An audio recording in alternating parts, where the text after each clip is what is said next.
Good morning, children. Sairam. Today we'll start with a new chapter. That is chapter number 10, En route to America by Nayantara Sehgal.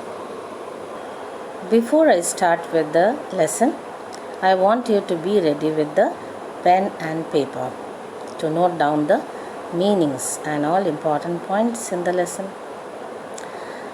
Now, let me ask you something.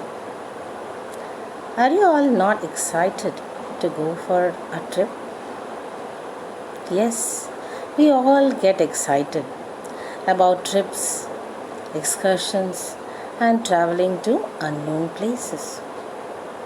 It is so much better to see those places than read them about those places in books. Have you ever traveled alone on your own? Let's see in this lesson who travels alone. Children, before starting with the lesson, I have an activity for you. Look at these travel related words. Match these words in column A with their meanings in column B. I have given you the answers as well. Okay. Now see in column A you have the words and column B the meanings. Check out. Meaning, end your stay at a hotel. Touchdown, land. See off, say goodbye.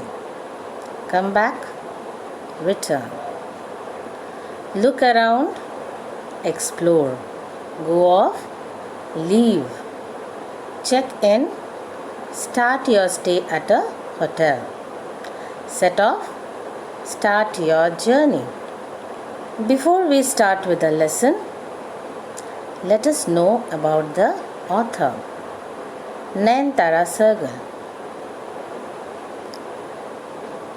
Nayantara Sehgal was born on 10th May 1927. She is the niece of Jawaharlal Nehru, the first Prime Minister of India. Politics and history inspire and underlie much of her writing. Most of her writings bring out concerns of independent existence of women. She was awarded the Sahitya Academy Award for English in 1986 for a novel Rich Like Us. This is an extract from her memoir Prison and Chocolate Cake.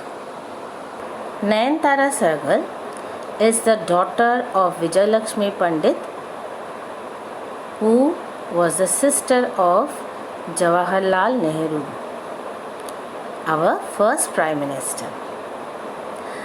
This is an autobiographical memoir about her youth and the Nehru family.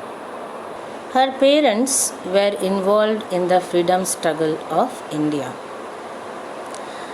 The political situation was very tense and it was not conducive to study in India. At that time, there were many restrictions.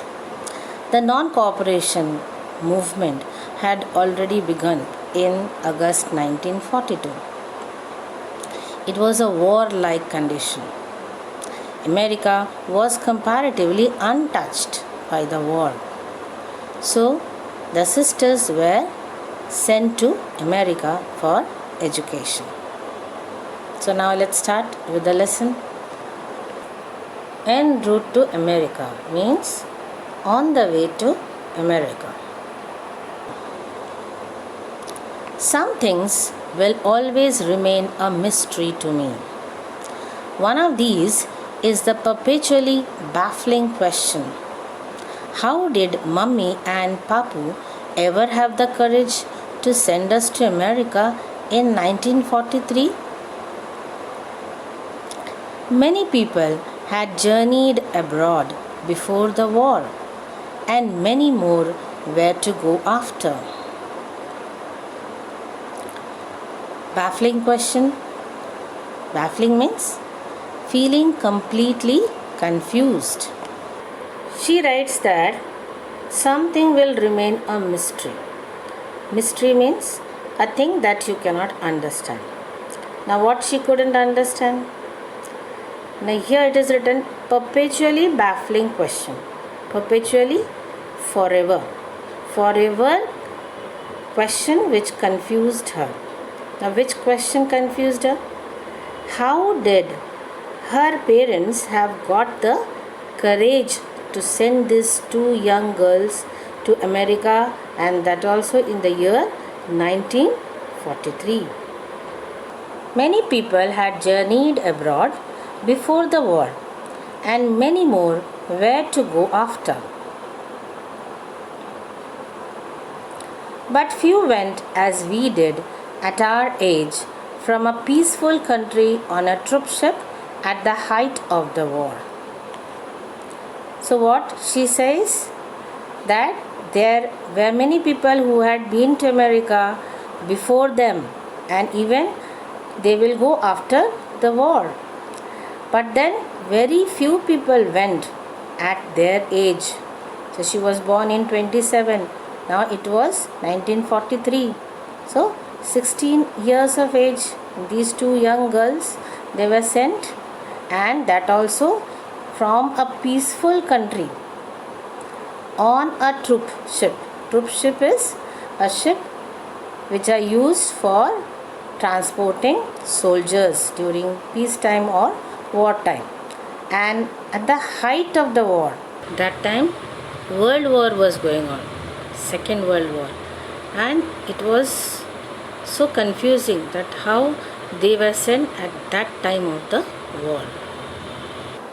I have grown up since then, married and had children of my own.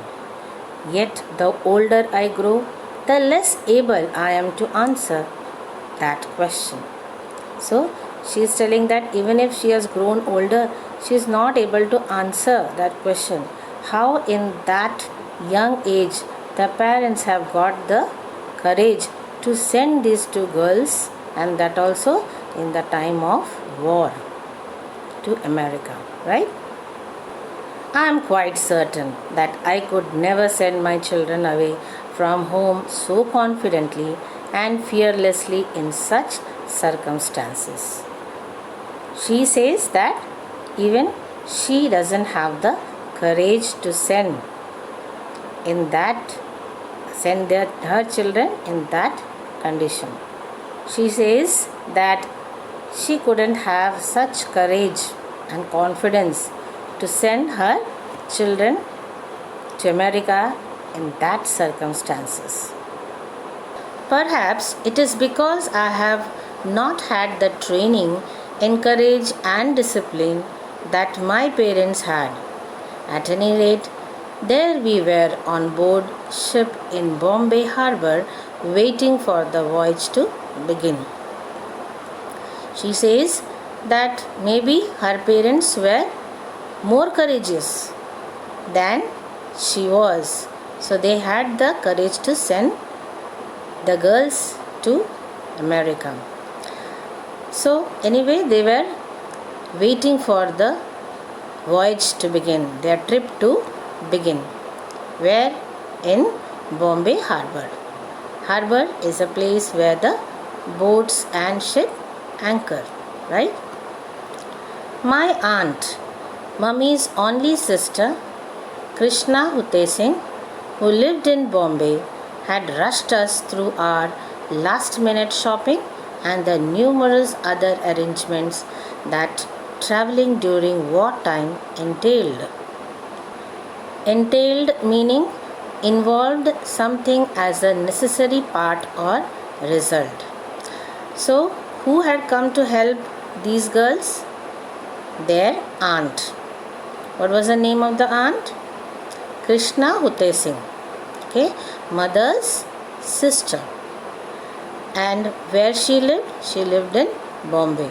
She came and helped them for shopping, because at that time it was war time.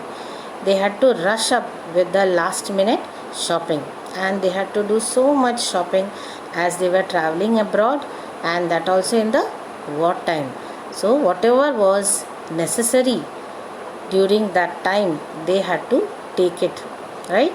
So at that time their parents were in prison, they were fighting for the freedom struggle. So aunt came and helped them out. She had seen us off at the dock with garlands of flowers, had put a red tilak on our foreheads, and had given us each a coconut for good luck and a little box of carved wood containing a handful of Indian earth, in case you get homesick. She was clearly apprehensive about our journey, though she did her best to hide her fears, and told us stories about her own first exciting trip abroad. What's the meaning of apprehensive? Worried. What's the meaning of see off? See off means say goodbye. Already we have done. Okay, now her aunt had come to see off, to say goodbye to these girls, right? What did she do? She brought garlands and then put tilak on their forehead and gave coconut as good luck. What other thing she had brought for the girls? A little box of carved wood, and in that, what was there? Indian soil. Okay, why she gave Indian soil? So that whenever they felt homesick, okay, homesick means lonely, whenever they felt homesick, they will remember about their motherland, homeland, okay, and they will not forget about their homeland. Their aunt was worried about their journey, but she tried to hide, okay, and she started telling them her stories, okay. When the aunt had been alone in an exciting trip abroad, so she was telling her stories to the girls so that these girls will not get scared. The thing to remember, she said, is to look helpless but be efficient. That way, everybody gives you a helping hand. And if everybody doesn't, you can take care of yourself anyway. We found it was sage advice, though Lekha afterwards complained that it did not work out so well. Sage advice means wise and knowledgeable, as a result of a lot of experience. What advice the aunt gave them? That they should look helpless but be efficient. Efficient means they should be capable, but then they have to look as if they are helpless. So when you look helpless, everybody will help you. But if they don't help you, then you can take care of yourself. But Lekha, what did she say? That every time it did not work out. This trick doesn't work out every time, right? Here you have the picture of aunt bidding farewell to the two sisters. As I always looked helpless, she was forced to be efficient. As author always looked helpless, Lekha had to be efficient.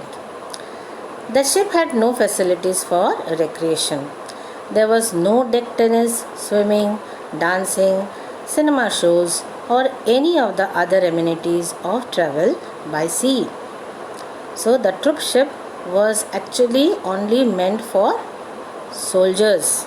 So there was no amenities, no facilities which will make the travel comfortable. Actually, it was not for commercial purpose, right? It was only for the troops. What's the meaning of recreation? Recreation means things people do for pleasure or amusement. Amenities, something that makes a place comfortable or easy to live in. Okay. According to our dispirited fellow passengers, the voyage offered nothing but drabness, dullness, and seasickness. And of course, there was always the possibility of attack by an enemy submarine as informed by the captain. What's the meaning of dispirited? Means lacking hope and enthusiasm. The travelers who were traveling with them, they said that the voyage doesn't have anything to offer. That means the trip was not at all comfortable. They complained that it gave only dullness. It is very dull, and seasickness only they get. Now, what is seasickness? Seasickness means the feeling of nausea, dizziness, and vomiting sensation when you travel on a ship. Sometimes you get due to the rocking motion of the ship. And then added to that, there was also a possibility of attack by an enemy submarine. The captain had informed them that sometimes there are attacks by enemy submarine. So this travel was not at all comfortable according to this fellow travelers. Lekha and I were totally unconcerned about these warnings. We had never been on a ship before, so we did not miss peacetime comfort and amenities. These two girls, they were not at all worried about these warnings because they have never traveled on a ship. So they did not miss all these comforts which generally people get. Okay? It was recreation enough to lean over the railings on deck and feel the salt spray on our faces, to watch the changing panorama of the ocean and talk to the other passengers. So, what was a pleasurable activity for these girls? That is to go on the deck, top of the ship, and feel the salt spray. That is the saltiness, the salt water when sometime it falls on the face. Okay, and then watch the changing panorama of the ocean, beautiful scenery, okay, of the ocean, and talk to other passengers.